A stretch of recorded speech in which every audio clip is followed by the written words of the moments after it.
Well, last year I looked at state property that went missing, and this time around we looked at the Dayton VA Medical Center and the items that have disappeared there. We're talking everything from a bone surgery set to a pacemaker. All these items were paid for with your tax dollars. Every summer, pools are inspected to make sure that you are safe while you're swimming in it. But we found not all of them are violation-free. It's the calm after the storm here in Arcanum at the Flying Ranch. And in the owner's words, it's a mess. While supporters inside couldn't be more energized by this campaign speech, it was a different story outside where Trump supporters gathered in protest. Are you concerned about a rigged election?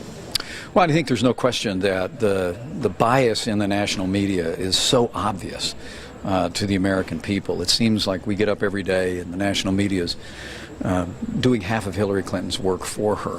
A lot of people criticize this campaign for not being transparent, and some say this is just another example of that. What is your response? I completely disagree, because Hillary has provided much more information about her health than Donald Trump has about his health. 15 Wright State University students are getting the opportunity to see that debate live in person right now in this debate hall behind me.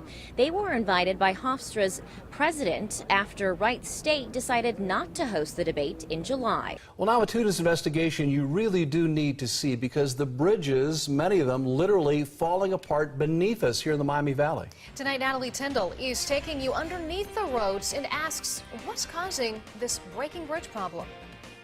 When you drive over them, you might not have a clue, but underneath you can see their age. Bridge after bridge in the Miami Valley falling apart. This one is being held up by jacks. They have holes, are rusting, and in some spots just plain crumbling. Because this is scary. Bridges across the country need fixing, and fast. We're kind of losing the battle with them right now. 2 News Investigates went along with Montgomery County engineer Paul Gruner to see the damage for ourselves. Thank you, hard hat. What we found under some of the worst bridges in the county was shocking. We were there as part of this bridge on Washington Church Road came crashing down. This bridge on Lyons Road in Centerville is being held up by jacks. You can hear the problem. And this one on Mile Road is rusting away. It already has a load limit posted. There are 2 main culprits, age and Mother Nature. But it's the salt we put on our snowy roads that's making it worse. And unfortunately, that also causes deterioration of concrete and steel. That's our biggest enemy to our bridges. And if a bridge deteriorates too much, it becomes a danger to drivers. Support for the end of the bridge would totally fail, and the end of the bridge could drop down. Gruner and his team are constantly evaluating the conditions of the county's 519 bridges and will reduce load limits or close one if they get too bad. But some of them are falling apart faster than expected. We do our best to keep them safe. We can't be at every bridge every day to check them out, so things can happen while we're not there, even though we are inspecting them on a regular basis. This is a problem many areas are seeing across the United States. But 2 News Investigates found there are 2 counties in the Miami Valley whose bridges are in better shape than the rest of the area, Miami and Greene County. They've all been replaced. The last load limit bridge was eliminated in Greene County last year. These 2 counties have each had a bridge levy for decades that's helping them fund their fixes. It affords us right now about $1 million a year that we can spend on bridges. The good news is they're in good shape now. Greene County engineer Bob Geyer says the bad news is a majority of the counties in Ohio don't have this funding. He says the others rely on money from the state and federal government, from license fees and the tax on gas. He says bridges are getting more and more expensive to build and maintain, and the funding hasn't gone up in years. At least 5 of the county engineers we spoke with for this investigation say they need the public's help in keeping these bridges up and open. They believe if you use the roads, you have to help pay for them. You've got to have a way to pay for things, and if you don't want to pay for them, then let's just all sit at home and quit driving. Gruner said it wouldn't cost the average driver too much. He estimates it would be an extra $15 a year. He says without more money and fast, more bridges will have to be closed before they come crumbling down. The more we wait, provide adequate funding for infrastructure, the more expensive it gets. So if we don't do something now, our children and grandchildren are going to have to pay for it. Our Breaking Bridges investigation continues online. We've tracked down the worst bridges in your county and mapped it all out for you. You can find all of that on our website at WDTN.com. Natalie Tendall, 2 News investigates. Well, first at 6, dozens of parents reach out to 2 News Investigates, saying getting to school is simply becoming dangerous after budget cuts reduced and even eliminated busing for some students. Natalie Tendall with 2 News Investigates, asking school leaders if they made a decision that puts kids at risk. West Carrollton high schoolers no longer get bused to school, and the amount of students eligible to ride in K through 8 was significantly reduced thanks to budget cuts. Parents say it's a tactic to get their vote for an upcoming school levy, and one they say is putting safety at risk. Before the first bell rings and after the last one sounds, you can't miss the congestion around West Carrollton schools. Lines of cars, buses trying to avoid them, and kids coming from all directions. Parents are concerned. It's not safe. The traffic is not going to stop, and our kids deserve better. According to parents we talked to, these areas became more crowded after busing was reduced because of budget cuts announced in the spring. More students must now walk to school. Many routes require kids to cross train tracks. And some don't have sidewalks. How many of you are worried about your kids' safety getting from or to school? West Carrollton Schools has tried and failed to pass a levy 5 times in the past 6 years. When the latest one didn't pass in March, they made budget cuts, $600,000. About half was reducing busing.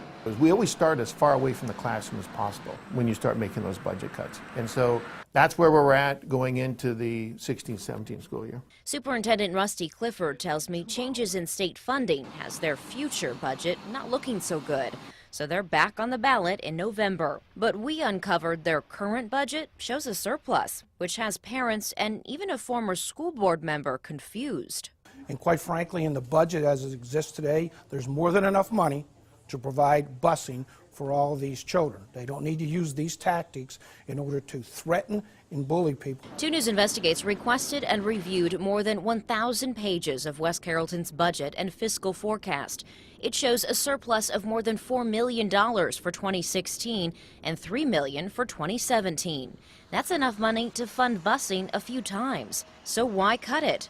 Clifford tells me $4 million doesn't go as far as you might think. We don't even have enough money in our general fund balance at the end of the school year. We only have half of what the state auditor says the school district should have to pay their bills. Clifford says to get busing back running at full capacity and to keep about 20 staff positions from being cut, a levy needs to be passed this November. Parents believe the school is essentially holding busing hostage and putting kids at risk until the community votes yes. I don't think putting kids' safety at risk is the most proper way to motivate voters. We took that concern to the top. They feel like they're being strong-armed into voting yes for this levy. What's your response? I understand why people would feel like that, but we feel like that transportation was cross-cutting. It impacted the entire district, because even if you still have transportation, your stop was moved. So everybody was impacted by transportation, and it wasn't like we were just picking on one particular group. Clifford says their #1 concern for students is safety. He says regardless of what they cut, parents would be upset. And it's not okay to bully us using our children's safety as a bargaining chip. Now, I went through several hundred pages of West Carrollton's budget and asked Mr. Clifford about certain expenses. To see his response, go to our website at WDTN.com. I've also put more information about the $5.5 million levy that's on the ballot in November. Natalie Tendall, 2 News, investigates. Hundreds of personalized license plate requests are denied every year in Ohio for being either too obscene or too offensive. 2 News Investigates first told you about this last year. Tonight, Natalie Tendall is back with a new list of requests considered too controversial to be seen on the roads. Well, when someone gets creative and wants a personal saying on their license plate, they have to get it approved by the Bureau of Motor Vehicles. And those employees who go through the list see it all. Fatty J, Oh Hot Damn, and Hooker. These are just a few of the personalized license plate requests rejected by the Ohio Bureau of Motor Vehicles. You know, everyone wants to express themselves in different ways, and people can be very creative in doing that. It's that creativity that can also get their plate denied. Meet the decision makers, a group of 6 diverse BMV employees who gather every weekday morning to go through the list of requests. I think we should question that one. Their job is unique. What's you are, why you are you? They make sure the entries follow the rules. No derogatory names, offensive or obscene language that could invoke violence, and no sexually explicit terms. And PADS, it's exactly what it says. It's a work conversation where no topic is off limits. Is that what they say, Huffit? Yes. Research is required. Beka is grandma in Croatian. And they're constantly searching Google and Urban Dictionary. It gets a little questionable because there is the dom for the dominant. By now, these 6 employees know most of the tricks. They stay away from entries that have a lot of K's and X's together. It can start to look like the KKK, and that's not allowed. They also keep an eye on specialized plates. Yes, the itchin'. It's on a Bengals plate. Itchin itself isn't banned, but you combine that with a Bengals plate that has a B on it, and that request most likely won't make the cut. Can you guess why this one was banned? If you're a fan of The Shining, you might remember it's murder spelled backwards, which you could easily see in a rear-view mirror. As individuals do read and they do interpret a lot of what is seen out there on the road. How about this one? It's denied because the 8 is used as a B. There are some combinations of letters and words. There's slangs, there's phrases.